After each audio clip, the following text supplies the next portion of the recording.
ကမ်ပိုင်ဒီမြကြီးနားကမ်ပိုင်ဒီပေါ့နော်ကျွန်တော်တို့မြကြီးနားကမ်ပိုင်ဒီလို့ဆိုရင်ခင်ဗျားတို့မျိုးလုံးထဲမှာပုံပေါ်ကိုမြေပုံကိုလွှဲအောင်ကျက်မြန်မာနိုင်ငံမြေပုံတကယ်ချင်းကိုမြေပုံကိုလွှဲအောင်ကျက်မြကြီးနားရဲ့ကမ်ပိုင်ဒီဆိုတာကမ်ပိုင်ဒီဆိုတာဒီကျွန်တော်တို့လိုင်သာတို့ဘာလို့လဲနေပါတယ်ဒီဘက်ကို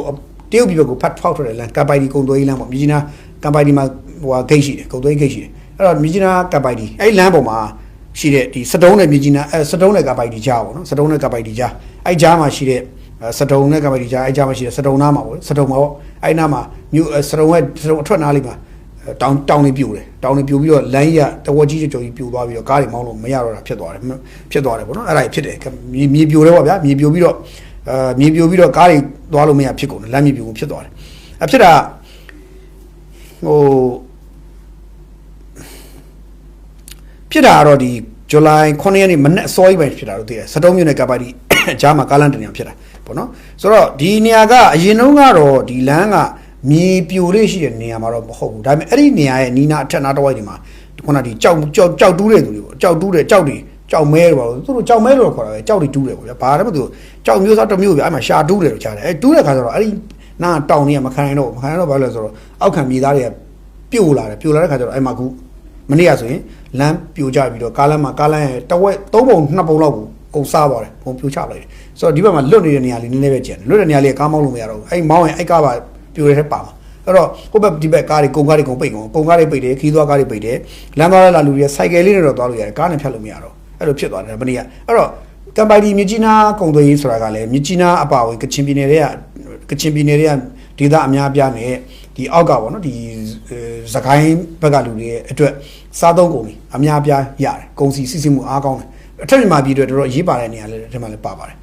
ကမ်ပိုင်ဒီဆိုတာနော်အဲ့တော့ဟိုမူဆယ်ကမပွင့်တဲ့အချိန်မှာမူဆယ်တေချာမပွင့်တဲ့အချိန်မှာကမ်ပိုင်ဒီကလေးကပွင့်နေတယ်လို့ဆိုတော့ဒီကနေတွေ့နေတာဒါပေမဲ့အဲ့မှာကူကားလိုင်းပြိုထွက်သွားတော့သွားတော့ပေါ့ဆိုတော့ကမ်ပိုင်ဒီစရုံးနေလားဆိုတော့မဟုတ်သေးဘူးဗျဒီဘာခေါ်လဲဆိုတော့ဝိုင်းမော်နဲ့ချီဖွေမှာလည်းတခါအဲ့လိုလမ်းတွေပြိုတယ်မိုးရွာတော့မြေသားတွေမခံရတော့ဘူးအခုပြိုကြလာပြီးကြလမ်းတွေပျက်စီးတော့ကားတွေအသွားလာတော့ရောက်တယ်ပေါ့နော်ဆိုတော့အခုစတုံးကမ်ပိုင်ဒီစတုံးလမ်းဆိုလို့ရှိရင်ပြိုတော့ကားတွေသွားလို့မရဘူးအဲ့တော့အဲ့လိုသွားလို့မရတဲ့အချိန်မှာကျွန်တော်ကဒီမှာပေးခြင်းတဲ့ message တခုကရိုးလေးပဲအဲ့လိုသွားလို့မရတဲ့အချိန်မှာခင်ဗျားတို့ကချင်ပြည်နယ်ကြီးကိုကချင်ပြည်သူလူကောင်းစားရေးပါလို့ပြောနေတဲ့ KIA ကဘာလုပ်ပေးနိုင်လဲပေါ့ KIA ဘာလုပ်ပေးနိုင်လဲပေါ့ပြောတော့ကချင်ပြည်နယ်ကောင်းစားရေးကချင်လူကောင်းစားရေးလို့သူတို့ပြောတာပဲနော်လူကချင်ပြည်နယ်ကဒန်းလူကြီးများခွင့်ရရှိပိုင်းညာအဲ့ဒီလမ်းပြိုသွားတယ်ကချင်ပြည်သူလူကချင်မှာနေတိုင်းနဲ့ကချင်မှာနေတဲ့ကချင်နာနေတိုင်းနဲ့တိုင်းသားလူမျိုးစုတွေအားလုံးဒီလမ်းဒီလိုဖြစ်သွားတဲ့အတွက်ပျက်စီးသွားတဲ့အတွက်ဒုက္ခရောက်သွားတယ်ကားတွေသွားလို့မရဘူးကုန်ကားတွေထိသွားတယ်အဲ့တော့အဲ့ကိစ္စကို KIA ဘာလုပ်ပေးနိုင်လဲ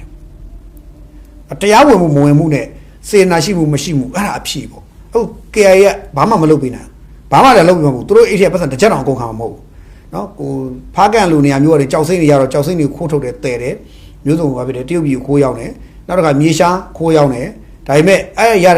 တဲ့ပတ်စံတွေနဲ့အဲ့ဒီကမ်ပိုင်ဒီစတုံးလမ်းတနေရာတော့တော့ပြင်ပေးသလားပေါ့အခုဖြစ်တယ်ပြင်ပေးသလားဆိုတော့မိကောခင်ဗျားတို့ကြည့်လိုက် KIA တော့ပြင်ပေးမှာပေါ့လက်ဖျားနေတော့မတူလမ်းမှာပတ်စံကောက်ဆိုရင်ပတ်စံကောက်ပါပြင်ဆိုရင်ဒီကောင်တွေမပါတော့ဆိုတော့လမ်းပြင်ရမှာ तू မရောက်ဘူးလမ်းဖောက်ရ तू မပါဘူးเนาะအဲ့လိုဖြစ်နေတယ်အဲ့လို KIA အုပ်စုကเนาะလမ်းပြင်ရလည်း तू မရောက်ဘူးလမ်းဖောက်ရ तू မရောက်ဘူးเนาะအဲ့တော့အစိုးရကဒီနေ့ဆိုရင်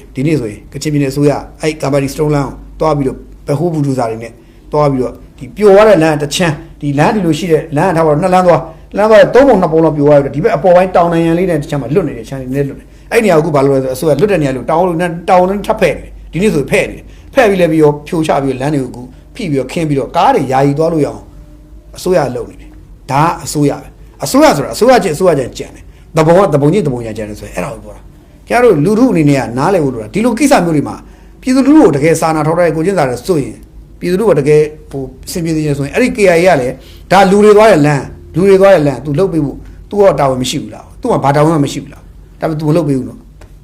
ဆိုမလုပ်ပေးလို့လေကျွန်တော်တို့ဘာမှသူ့ကိုရှင်းပြရင်အစရဲလေထင်ကုန်မကြည့်တယ်မပြောဘူးဒါပေမဲ့လူတွေကိုသိစေချင်လို့ဒါကျွန်တော် mention ခဏခေါ်ပေးနေတာမင်းတို့ KIA ဘာလုပ်ပေးလဲမင်းတို့ KIA အဲ့မှာဘာလုပ်ပေးလဲကျွန်တော်မေးတာဘာမှမလုပ်ပေးဘူးအခုအစိုးရကတော့လုပ်ရတယ်ဒါကြောင့်ခါကြရင်လေကျွန်တော်တို့ဘာဖြစ်လဲဆိုတော့ဟိုတပုံလူမိုက်လူရန်ကားတွေကပတ်စံရှာစားဖို့ကကြတော့ထိတ်ဆုံးကပတ်စံရမယ်ဆိုထိတ်ဆုံးကစိုက်ရတော့မယ်အိတ်စိုက်ရတော့မယ်ဆိုရင်အကောင်ဘယ်နှပြောက်တော့မှမသိဘူးဒါအောင်မြတ်ဒါနဲ့မြတ်တို့တိုင်းပြည်ချစ်တယ်ဆိုပဲဘယ်နဲ့လူမျိုးချစ်တယ်ဆိုပဲတိုးတက်စေချင်တယ်ဆိုပဲဘယ်မှာတော့လူမျိုးချစ်တယ်တိုင်းပြည်ချစ်တယ်တခုတော့ပြပါဦး ခင်ဗျဘယ်မှလုပ်ပြရနိုင်ဒါပါပဲဖြစ်အဲ့တော့ဒီဝိုင်းမချီပွေလဲလမ်းပြတ်သွားတာလိုက်ဝိုင်းမချီပွေလမ်းကတော့ဟိုပြိုကျပြီးတော့ပြိုလဲပြီးတော့အားကြီးပြတ်တာမဟုတ်လမ်းတော့အကွက်ရောက်ထားပြီးတော့လက်နေပြည်သားကြီးပြဲကုန်တယ်အဲ့တော့အဲ့ပုံမှာကားဖြတ်မောင်းမယ်ဆိုရင်တော့အနေတော့များတယ်အဲ့တော့အဲ့လိုမျိုးတွေအခုဖြစ်ကုန်ပြီဒါကမိုးကြီးအောင်ပြီးတော့အဲ့ကချင်ပြည်နယ်မှာလည်းခုမှဘာလဲဆိုကချင်ပြည်နယ်မှာလည်း KIA အုပ်စုကတောင်နေဖြိုမြေရှားတူးတတ်ထုတူးနေအဲ့အားနဲ့ပဲကချင်ပြည်နယ်ကတဖြည်းဖြည်းနဲ့ကချင်ပြည်နယ်ဒီလမ်းကြံခိုင်းမှုတွေတောင်နေကြံခိုင်းမှုတွေကကြာဆင်းပြီးတော့တဘာပေါ်ချင်းထိခိုက်ပြီးတော့နောက်ဆုံးဘာဖြစ်လို့ကချင်ပြည်နယ်နောက်ဆုံးမှာတကယ်ကိုပဲတဘာအလှတရားတွေကိုဒီကချင်တွေက KIA တွေကဖြတ်လို့ပြက်တဲ့ဘဝကိုရောက်ကုန်တော့မယ်တွေ့ရတော့အဲ့လိုတော့တွေ့နေရတယ်